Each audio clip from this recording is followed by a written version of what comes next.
Odyssey was holding her right shoulder. Like that? Yeah, Chloe, she's like that. She's like that. She ain't moving. And then she puts her hands on the hip. Let me talk to your manager. Oh, shit. All right, Sophie, say no more. Say no more. Now, when your teammate gets injured, you're allowed to hop on the court and just to see if your teammate's doing good. So, injured, healthy. So, Chloe, Sophie, they had every right to be on Sophie Cunningham. And look, I think there is a reason she got up in Sophie's face. And I don't think there was any need to sort of bow up to Sophie like that. I don't think, and to Sophie's credit, goes down hard. And Sophie Cunningham, Caitlin Clark, Chloe Bibby are waiting for her at half court. And the cop tries to get Sophie Cunningham to move. Sophie Cunningham was like, "You're not going to get me to move. I'm waiting for Odyssey." And you could see during the review, look at Sophie Cunningham clapping, not moving, waiting for her teammate. That's the fever. How much fun I would have watching these people break down. It's a meltdown. It's a meltdown on Twitter today. It's embarrassing to a certain extent. Not for me, for them. And then we got the Caitlin Clark and the Indiana Fever getting booed as they're getting off their court.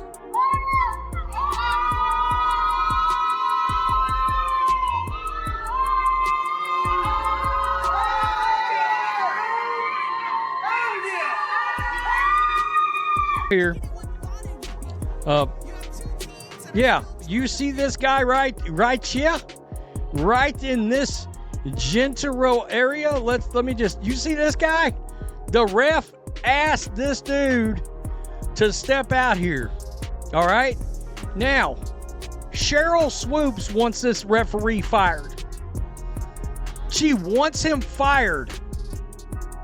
Look, he felt something. He felt something was amiss. Of course, Cheryl Swoops is defending. She's beautiful. All these things, right? Let's keep it real. Let's keep it 100, as they say. Sophie Cunningham is the most beautiful woman in this league. All right, she's the hottest woman in this league, and they're mad. Completely underestimated the feelings that I would have watching all of the Indiana Fever haters crash out. All of the Caitlin Clark haters, all of the Sophie Cunningham haters, anything to do with the Indiana Fever, the people that are just so quick to hop on Twitter and say something negative, to hop on media and say something negative, to take credit away. I underestimated how good it feels watching Sophie. She got the contraption on. She looks great in a ball cap. Let's just keep it real. We're keeping it 100 here, as the kids say. And here we go. Right here, she's at mid-court. And then Paula Blart, mall cop. What are you doing? Well, I mean, what you doing? She got a leg brace on. For crying out loud. You come out here trying to be Brody and trying to do something, knowing damn good well. Look at this police officer. This game was such a good W game. Like it was physical. There's a lot of back and forth, a lot of great plays. But I just knew deep down in my gut that we were gonna win. Like somehow we were gonna win. And like I think it was like a minute or like 40. I don't even know, like around 40 seconds left. And they left our all-star player wide open under the hoop for the go-ahead layup. And then Lexi Hall had a freaking bad... Gainbridge Fieldhouse erupted when Sophie Cunningham locked eyes with arena police during a tense fourth quarter, then fired back in a post-game interview that immediately trended across sports media. What began as a hard-fought Indiana Fever win over the Atlanta Dream became a league-wide flashpoint. Cunningham's fearless response didn't just cap a big night. It sparked debate over security presence, player autonomy, and how far emotions can run in a playoff-charged WNBA game.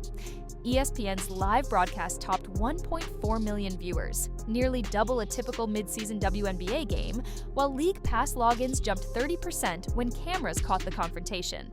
Inside the arena, fans gasped as security moved toward the fever bench and resale apps lit up with clips within minutes. Play paused briefly, but Cunningham stayed locked in, scoring 17 points on 50% shooting with 3 steals and boosting Indiana's net rating to +12. The hashtag Cunningham Clash trended nationwide as league officials began reviewing sideline security procedures before the game even ended. Cunningham's 17-point, 3-steal night powered an Indiana attack that posted nearly 108 points per 100 possessions, moving closer to a top-4 league offense and tightening the Fever's playoff grip. League pass engagement stayed elevated deep into the night as fans replayed the stare-down and debated officiating standards. Sportsbooks logged a 20% jump in Indiana futures and player prop bets on Cunningham, signaling that bettors saw her fiery moment as a sign of growing influence.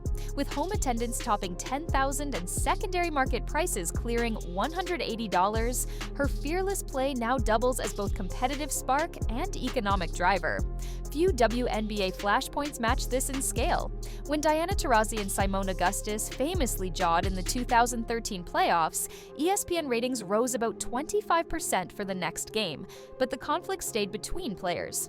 Cunningham's moment unfolded as Indiana's playoff position and league-wide audience were peaking and included visible police, making the optics far more explosive.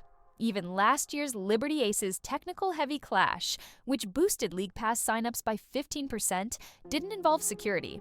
With Indiana attendance up more than 70% year over year and resale tickets regularly topping $180, the commercial weight attached to this incident stands apart. Merchandise and local business surged almost instantly. Fanatics reported a sharp spike in fever gear, especially Cunningham jerseys, mirroring gains seen during Caitlin Clark's debut month.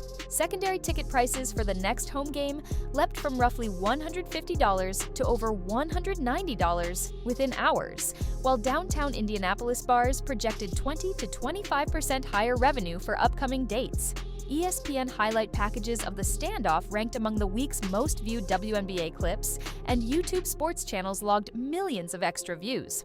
Sportsbooks nudged Indiana playoff props upward and expanded Cunningham-based bets, proving a single flash of intensity can ripple across merchandising, ticket pricing, and advertising value far beyond the final score. Indiana's staff is weighing how to channel Cunningham's edge without risking technicals, while WNBA schedulers at ESPN, CBS, and ION explore more prime fever windows to ride the ratings surge past 1.6 million. League operations are refining sideline security protocols to clarify when and how arena police should step in, and sportsbooks are adjusting live betting algorithms to account for sudden swings in momentum sparked by such confrontations. What began as a brief stare-down is now influencing everything from marketing priorities to game operations policy.